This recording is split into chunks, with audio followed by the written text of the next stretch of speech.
Okay, good morning, everybody. It's Saturday. Good morning. We have Beth's mom here again today, so say hello. Good morning. Good morning. Beth's here. We're all here. Reading that there. Today is another three-part parallel. The disciples argue about who would be the greatest. First part is in Matthew chapter 18, starting at verse 1.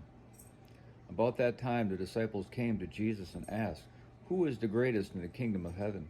Jesus called a little child to him and put the child among them. Then he said, "I tell you the truth, unless you turn from your sins and become like little children, you will never get into the kingdom of heaven.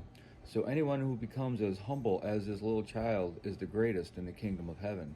And anyone who welcomes a little child like this on my behalf is welcoming me." From there we go to Mark chapter 9, starting at verse 33.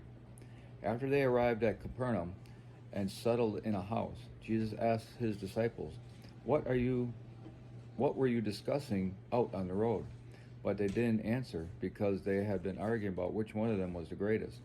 He sat down, called the 12 disciples over to him, and said, "Whoever wants to be first must take last place and be the servant of everyone else."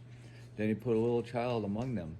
Taking the child in his arms, and said to them, "Anyone who welcomes a little child like this on my behalf welcomes me, and anyone who welcomes me welcomes not only me, but also my Father who sent me." And from there we go to Luke chapter 9, starting at verse 46. Then his disciples began arguing about which one of them was the greatest. But Jesus knew their thoughts, so he brought a little child to his side. Then he said to them, "Anyone who welcomes a little child like this on my behalf welcomes me, and anyone who welcomes me also welcomes my Father who sent me. Whoever is the least among you is the greatest." Now the commentary from Matthew. Jesus used a child to help his self-centered disciples get the point.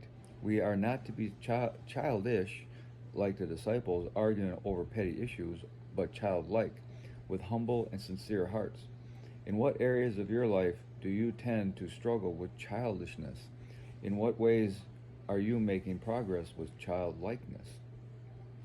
The disciples had become so preoccupied with the organization of Jesus' earthly kingdom that they had lost sight of its divine purpose. Instead of seeking a place of service, they sought positions of advantage. It is easy to lose our eternal perspective and compete for promotions or status in the church. It is difficult but healthy to identify with children, weak and dependent people with no status or influence. Now the commentary from Mark. The disciples, caught up in their constant struggle for personal success, were embarrassed to answer Jesus' question.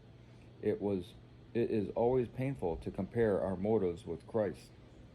It is not wrong for believers to be industrious or ambitious, but when ambition pushes aside obedience and service, it becomes sin. We are all like the disciples, and even like the Pharisees in this regard. Pride or insecurity can cause us to overvalue position and prestige. In God's kingdom, such motives are destructive. The only safe ambition is directed towards Christ's kingdom, not our own advancement. We must renounce pride and status seeking. They are Satan's tools, not Christ. Serving others is real leadership. Jesus described leadership from a new perspective. Instead of using people, we are to serve them. Jesus' mission was to serve others and to give his life away. A real leader has a servant's heart. Servant leaders appreciate others' worth and realize that they're not above any job. If you see something that needs to be done, don't wait to be asked. Take the initiative and do it like a faithful servant. Don't approach life expecting high positions, honors, and special privilege. Look instead for ways to help others. Jesus taught the disciples to welcome children. This was a new approach in a society where children were usually treated as second-class citizens. It is important not only to treat children well, but also to teach them about Jesus. Children's ministries should never be regarded as less important than those for adults. Now the commentary for Luke.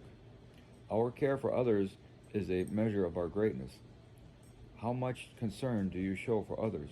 This is a vital question that can accurately measure your greatness in God's eyes.